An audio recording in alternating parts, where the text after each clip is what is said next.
What's next for a neighborhood under siege? We'll have to wait and see.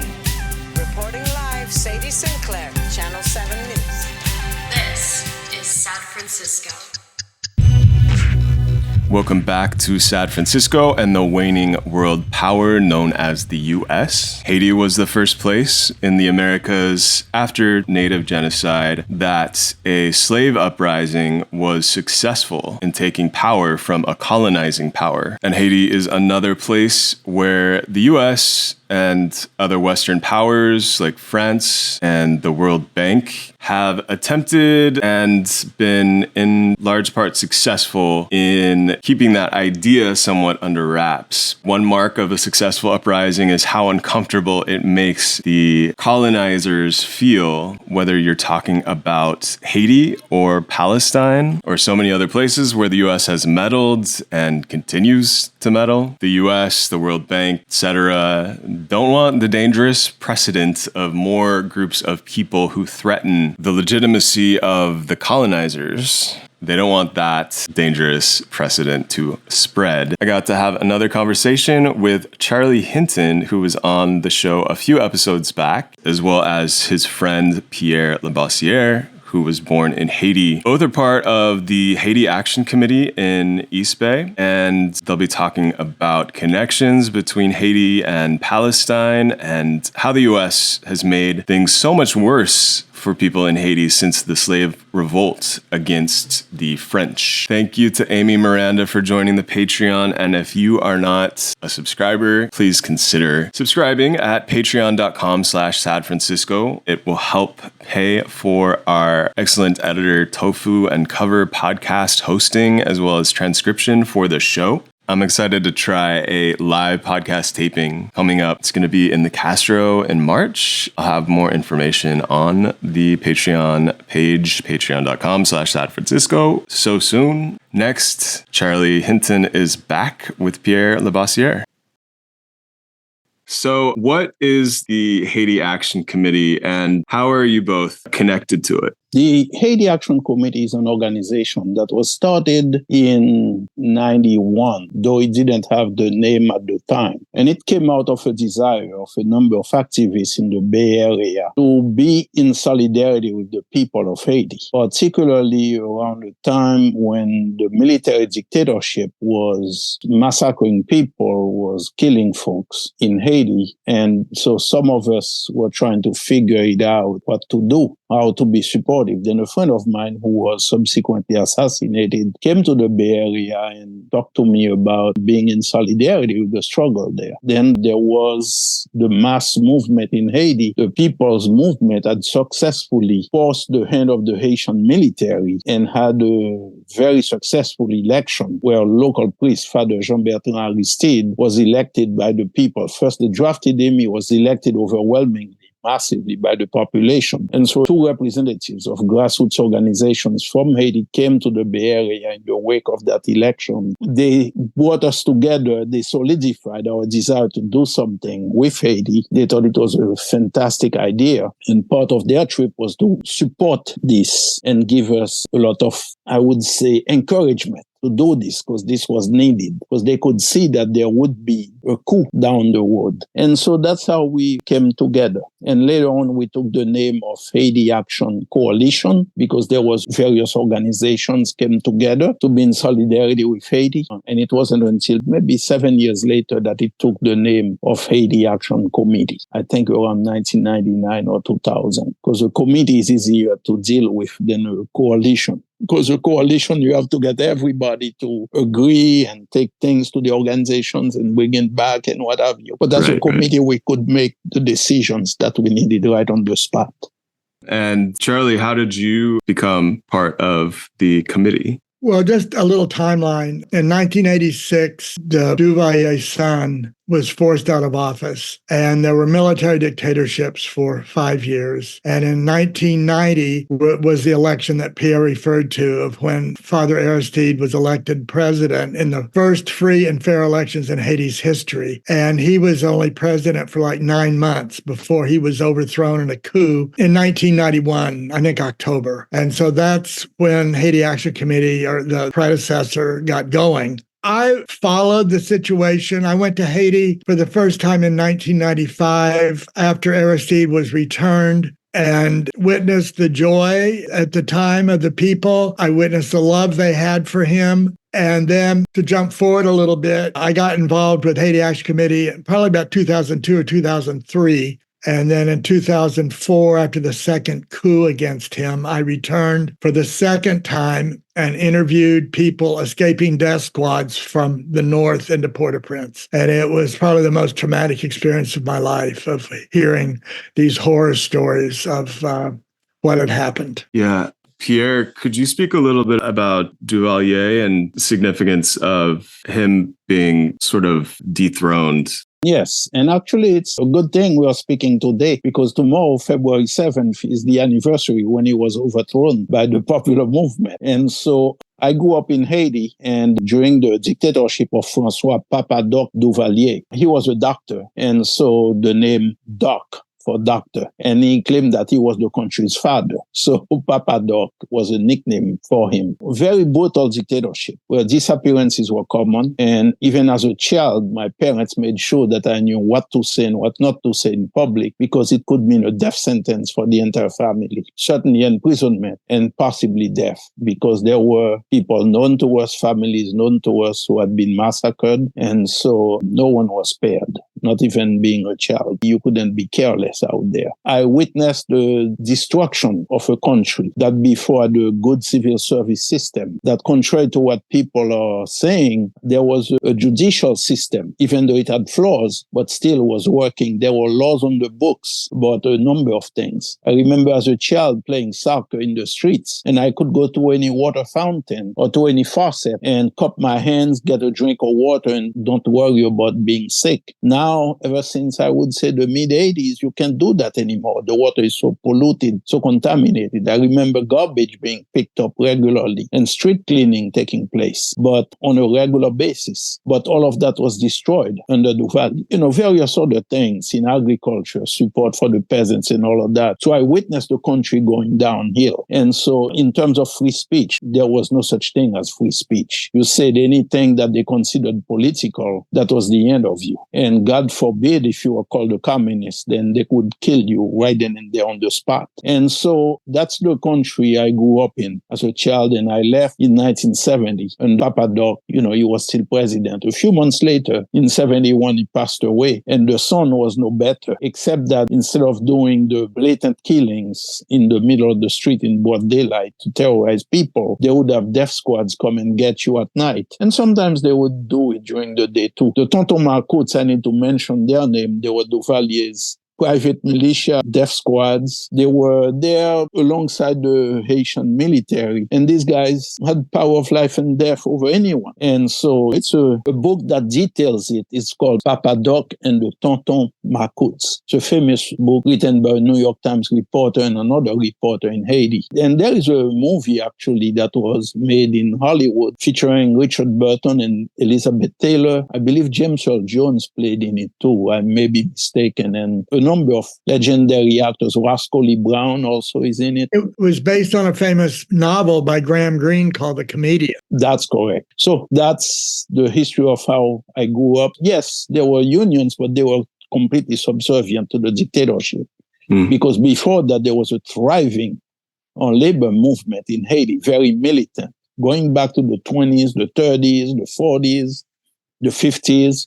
But by the time Duvalier came to power, a number of the labor leaders had either been killed, exiled, and whatever was left in the country had to be pretty subservient. I'm just going to say, in so many ways, the country was an example of progress that we, as people who live in the Bay Area now, wish to see in terms of a society that takes care of its people, regardless of class. I was wondering if one or both of you could speak about Haiti's significance as historically one of the first places where an uprising was, in fact, successful. Yes, it was the only country still in the history of the world that became an independent country as a result of an uprising of enslaved people. And it set an example for the United States. No European country that was promoting slavery would recognize Haiti. And in 1826, the French Navy sailed into the port of Prince Harbor and threatened to blow it up with cannon, the city, unless Haiti paid reparations of 2 million gold francs. And Haiti paid that money until 1947. So more than 120 years, they paid that, what so-called debt. And that is what allowed France to industrialize, and Haiti closed its schools to make the first payment. Haiti has been made poor. It's a very rich country in terms of resources. It still is. But the problem is that people have no access to the wealth from those resources. Let me add some more to this. Actually, the amount that the French had asked for was 150 million gold francs. 150 million. Now, can you imagine a country just barely out of a war? I mean, a war of genocidal war, basically, because Napoleon actually preceded Hitler in his campaign to eradicate, and he gave orders to kill every male above the age of 12 that's in the plains, and in the mountains, every male from the age of 12 on up would be killed. And he wanted to bring fresh, new Africans who kidnapped from Africa to replace the people who would be killed. And basically, that's one of the places where gassing people actually took place, because they would be put in the holds of ships, and that were, after they had painted the hold of the ships with something that would emit some gas, and they would make sure that it's all sealed up. So Napoleon, who everybody is praising, he is a genocidal maniac and very racist, period. And so our people, despite all of this, we defeated some of his best troops. And I want to stress that because the country, by the time that the wars were over, the population of the enslaved African was cut down. You hear different figures. I would say roughly 200,000 people were killed. Africans I'm talking about during the War of Independence. So this is the country that they imposed this kind of ransom. And I use the term ransom because I want to make a reference to the New York Times. I believe in 2022, the New York Times came out with a series called The Ransom. And this is about the debt that Haiti was forced to pay France. But the ransom is more appropriate a term. And so it details what it was. So it's a team of reporters, economists, and other folks who got together, calculated what the amount would be in today's dollars. And they estimated that France owes Haiti in restitution close to $115 billion in today's money. Back in 2003, on the eve of the bicentennial of Haiti's independence, President Aristide demanded that the French pay restitution of the money to Haiti. And at the time, a team of economists he was working with and lawyers calculated the amount to be $21.7 billion. But since that time, 20 years later, a team of economists calculated the monies, and it would be closer to $115 billion in today's money. 6 months after he asked for that restitution back, he was overthrown for the second time. So it's very clear that simply recognizing and asking this restitution be paid to Haiti poses a threat to some of the governments, as you said. What threat does a truly liberated Haiti pose to the U.S.? Why has the U.S. been so quick to intervene in Haiti in the past couple of decades? One of the things is, ever since Haiti became an independent country in 1804, Haiti abolished slavery. Not only did Haiti abolish slavery, but the struggle for independence itself did involve white troops, because Napoleon had sent a number of troops that he had recruited from Poland and also from Germany. But on reaching the soil of Saint-Domingue, the colony at the time, that's what it was called, Saint-Domingue, many of them had an awakening, a political awakening, and they defected from Napoleon and joined with the Africans. So you had an example of black-white collaboration and solidarity there. And they turned their guns against the troops of Napoleon. And today, many of the descendants of these troops live in Haiti. And so many of their descendants have intermarried with the Africans and live in Haiti. So the abolition of slavery at the time when the economy of the U.S. was based on slavery. You had slave owners such as Thomas Jefferson, who were in the presidency of the U.S. So it was their class interests, because they could not allow this to happen. And so Haiti had to be destroyed. So the U.S. carried out an embargo against Haiti that lasted until the Civil War, until 1862, when finally the U.S. recognized the independence of Haiti. But still, that's the only positive change that took place in the relationship of Haiti and the U.S. since the time of Haiti's independence. The racist policies of the U.S. were very, very strong. And so by 1915, the U.S. took advantage of a weakness in Haitian society based on the masses, the contradictions within Haiti itself, where the masses of the people were demanding land and the abolition of an elite that was taking over all the lands that everyone had fought for during the revolution, and the revolution wasn't completed. And so this little elite allied itself with the U.S., and so they were able to stop the people's movement from happening. And so Haiti also had quite very strong, able-bodied workforce. Haiti's lands are very fertile, very rich. And so because Haiti was one of the most prosperous colonies of the French, many of those countries, Spain, England, the US, they always dreamed to take over that piece of land that they felt produced the riches that it had produced for France. So those were many of the reasons, but also not to minimize the ideological reason, which is Haiti could not survive in their minds as a nation that would be successful because the example that it represented of enslaved people overthrowing their enslavers and thriving and successfully building a society, which Haiti was doing at the time, it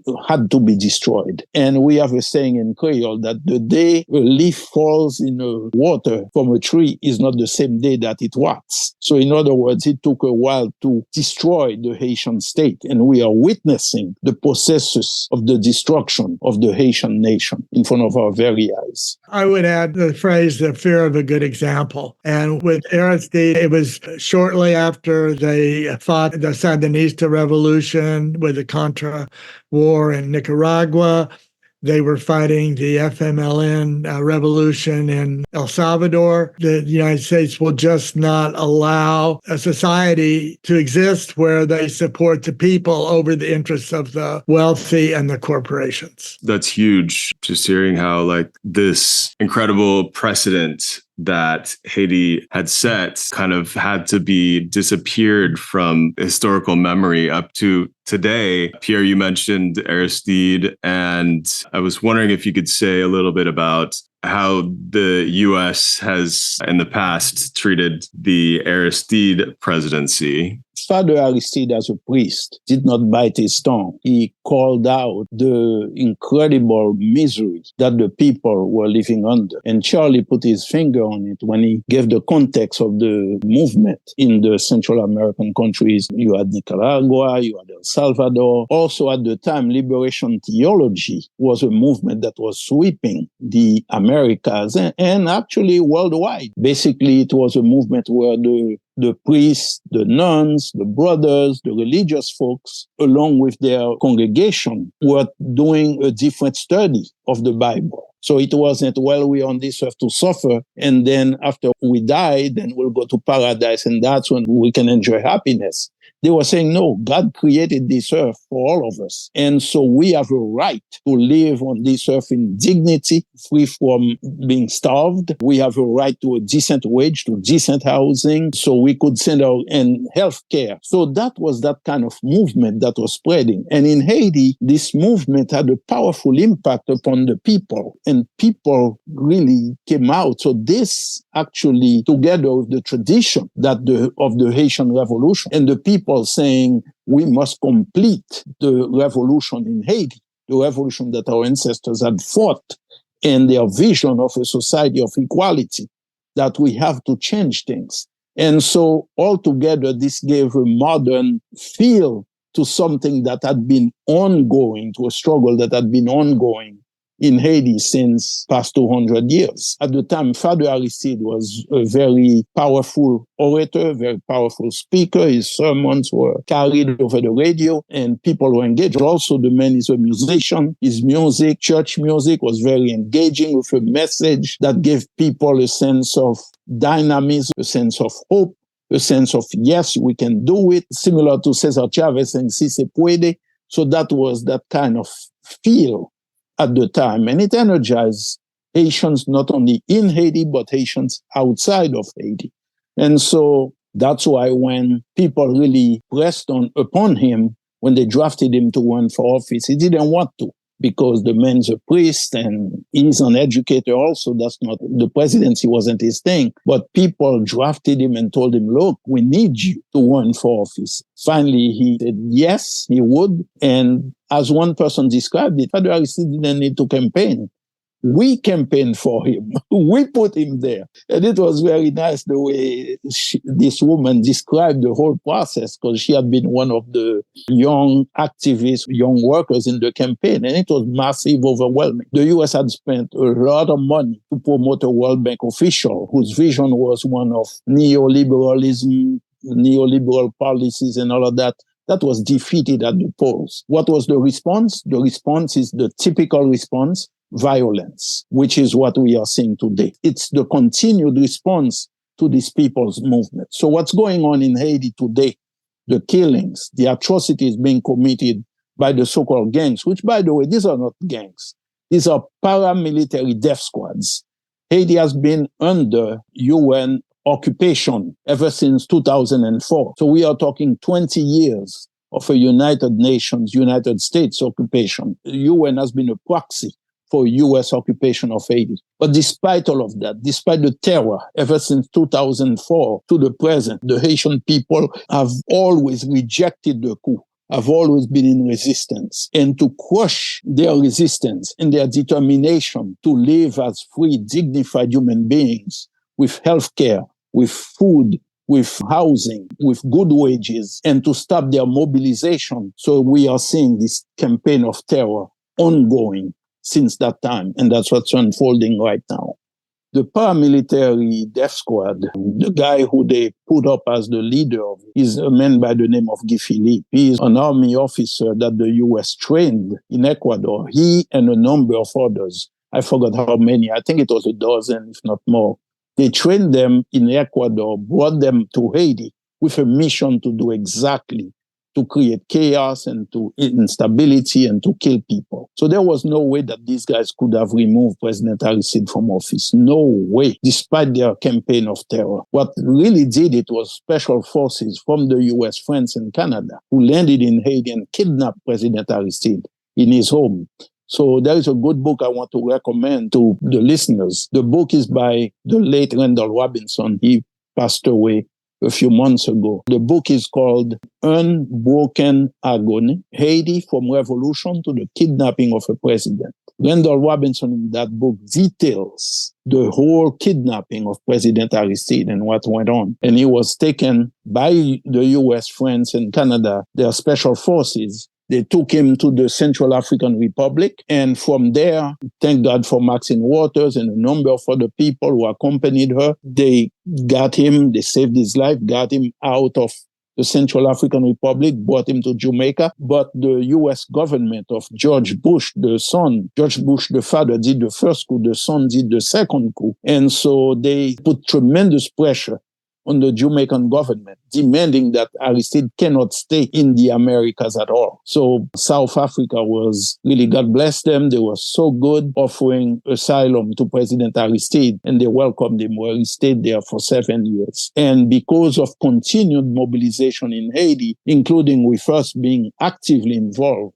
the same way we were during the first coup, President Aristide campaigned to bring him back to Haiti, working together with the Haitian people in Haiti, was successful, and he's been back in Haiti since March 18th, 2011. I'd like to add the process of the coup, that it was formed in the Dominican Republic with vehicles and weapons supplied by the United States to remnants of the old army that Aristide had dissolved, the Tonton Macoute, and the FRAP death squad from the first coup. And it was remnants of those three organizations that were armed, and they entered Haiti from the north. They'd go into these little towns and they would murder officials of the Lavalas government and police officers. And they were trying to get into Port-au-Prince. And the people of Port-au-Prince completely blocked the entrances, every road going into Port-au-Prince. And so they changed tactics at that point. And like Pierre said, kidnapped President Aristide in the middle of the night on February 29th, 2004, and flew him out of the country on a U.S. Air Force plane. And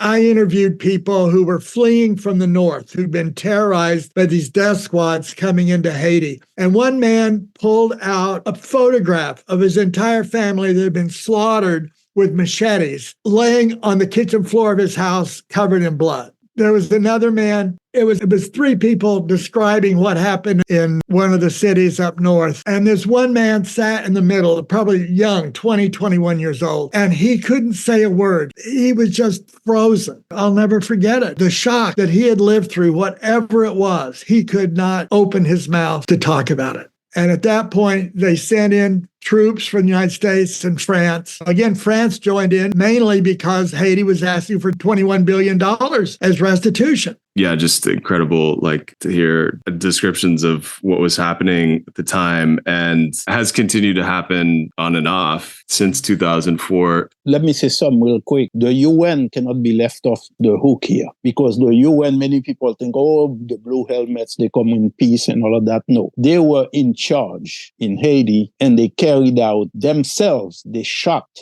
into tin roofs as people were sleeping at home. They had helicopter gunships firing through the roofs of people, corrugated tin roofs, right?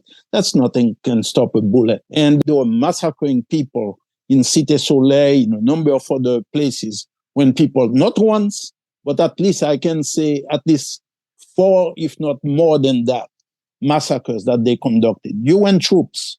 And the videos are there. We have them. And the media in the US and in the world, most of the media was completely silent about it. Similar to what's going on today. Yeah, I wanted to ask, with so many eyes on the US's role in Palestine, what are some of the common threads that you see between Haitian and Palestinian liberation struggles? Haitians are quick to point to those threads, I remember back in the late 60s or early 70s, a song of the movement was already comparing the Haitian struggle with the Palestinian struggle. There was a very popular song of the movement that was mentioning Palestine in the context of what Haitians were living through.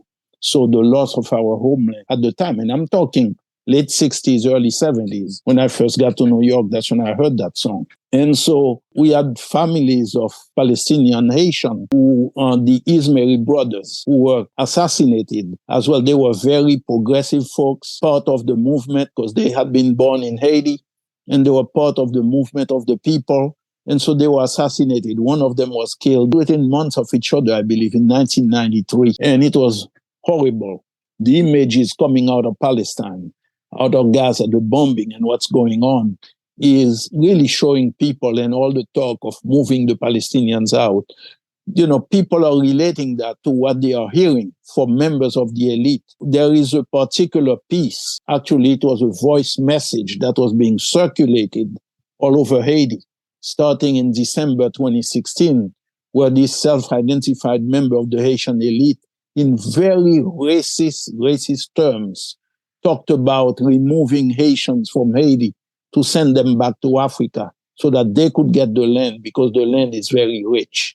And so they have the money, they control all the economics of Haiti, and they use really horrific racist language to describe the people, the black folks of Haiti, and to remove us. So there are many things that constantly remind Haitians that very similar things that they are living through is very connected to what people in Palestine and in Gaza are living through, except that there are no bombs dropping.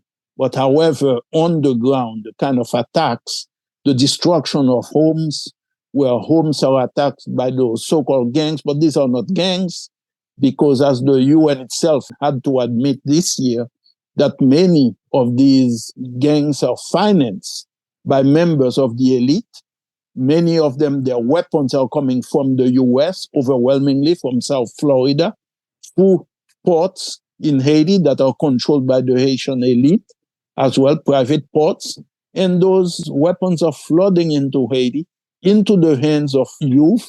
And there have been mercenaries also brought to Haiti to train people in doing the killings. The Haitian police, half of it is considered okay, but the other half is totally rotten, being part of the death squads, and the atrocities that these people commit on a daily basis. All of that remind Haitians of the similarities between what they are facing and what the Palestinians and the people of Gaza are dealing with, except for the bombs. I would add that I consider Haiti and Gaza prison nations, of where they've got a hostile border, Haiti with the Dominican Republic, Gaza with Israel, and the ocean around it is patrolled, so there's no escape. So people are really imprisoned in both countries. You mentioned the World Bank, and from what you said, there's the threads between the U.S.'s interests and some of the elite in Haiti. You also mentioned the Dominican Republic. Could you speak about some of the U.S. corporate or NGO interests that benefit from disorder in Haiti? Yes, some examples of that. For example, I mentioned labor. Haiti is many people, when I say people, I would say officials of the US government, French government, others. And they had called themselves Friends of Haiti, but they stopped calling themselves that. Now they call themselves the core group, which is supposedly in charge of Haiti. But the Haitian people are quick to dub them the core gang to show the connectedness between them and what the press, it's a misnomer calling them gangs, but we'll go with that. But I say gang/death squads. This terror campaign, what it does, it prevents people from organizing to actually fight for decent wages and decent working conditions. Wages is one thing, but working conditions also are atrocious. People, I would say, on an average, get $5 for a 10-hour workday. It's supposed to be 8-hour day, but there are all kinds of schemes to quota system. You have to meet your quota, and so the workday is lengthened. And some people tell me, no, not even $5. That's too much. Because of the devaluation of the Haitian money. So it doesn't even amount to that. And basically, the cost of living is very high. So Haiti was a place where people assemble, a lot of light assembly industry in textile, for example. Many very expensive items of clothing that people have on, made in Haiti or assembled in Haiti. At one time, baseball was a big deal. They were made in Haiti. And people get nothing for that. And so many other things in terms of electronics and what have you. In addition to that, Haiti is not what the media portrays it to be, like the poorest country in the Western Hemisphere, or has no resources. Haiti has plenty of resources, from petroleum and natural gas, marble, gold, copper, silver. Some people have mentioned uranium and iridium as being present in Haiti. One engineer last year, where one of the death squads had actually carried out a fresh campaign to get the people in that particular section of Haiti out of their lands. You see, that's what's going on, land grabs, where those so-called gangs are coming into a particular area and just massacring people in their homes and setting those homes on fire. So that's not something, that's not gang warfare. This is actually warfare against the people themselves, burning down the homes to chase the people out. And this engineer said in that particular spot, cobalt was found. So this is the kind of stuff that's going on. And, this is the reality of what's happening. Also, after the earthquake in 2011, there was, I think, more than $100 million raised for Haiti. And no, we are talking really closer to, from what I heard, between Venezuela and this money, it was about close to 14 or 15 billion dollars. And almost none of that went to the Haitian government to support the people. The Clintons raised a lot of money. So they built a luxury hotel for foreign to stay at. And they built sweatshop in the north part of the country that was not affected by the earthquake. And all this is built out of earthquake money. The Red Cross raised, I don't know, there's an article on the internet about the Red Cross, millions and millions of dollars. $600 million. And they built, well, how many, like 20 houses? Six houses. Six houses. That's the latest. That's what I'd heard. 6 houses. And not 6. 1, 2, 3, 4, Wow. 5, 6. Yeah. I mean, these are the kinds of things that, all of our blood should be boiling over and more people need to know about. I also wanted to ask, given that listeners' blood might be boiling at this very moment, if people do want to try and put in some energy to making sure that some of these things that we've been talking about don't happen again, how can they help? How can they get connected with the Haiti Action Committee? Website is HaitiSolidarity.net, and they can email action.haiti@gmail.com to get on our email list. And soon we'll be having an event at Eastside Cultural Center in Oakland to commemorate the 20th anniversary of the coup. It'll be sometime in April. Cool. Yeah, we will definitely link to all of that and keep people in the know as far as that event. Also, we're on Facebook, Haiti Action Committee. And also, I want to add that we have given you what the repression, what the attacks, the war against the people of Haiti, what it consists of, the history of it, but also the resistance of the people, their vision, the vision of our foremothers and forefathers. It's alive in the people of Haiti, and they have never stopped struggling to bring that vision in the reality. What is that vision? To have schools, to have housing, to live a life of dignity, to have food sovereignty, which is a big thing. And another organization that is working to support people in Haiti, to support grassroots initiatives in Haiti, to change their communities, even in the midst of constant attack. It's the Haiti Emergency Relief Fund.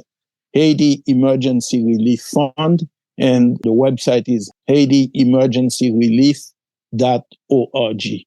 And the funds go to support grassroots initiatives in terms of building schools, farmer cooperatives, women farmer cooperatives, things that the Haitian people themselves, projects that they initiate, that they view as needed for their communities in order to build the Haiti that they envision that will take hold tomorrow, even amidst all of this. That's part of their fight back, even in the midst of all this terror campaign. That's huge. Yeah. Thank you so much, Pierre and Charlie. I would love to have you back on, speak more, in particular when you're speaking about the ability to take a place that is some of the most fertile land in the world and produce food that doesn't require so many island countries. Puerto Rico has the same issue, I know. The import of food that the land could provide everything that people need to survive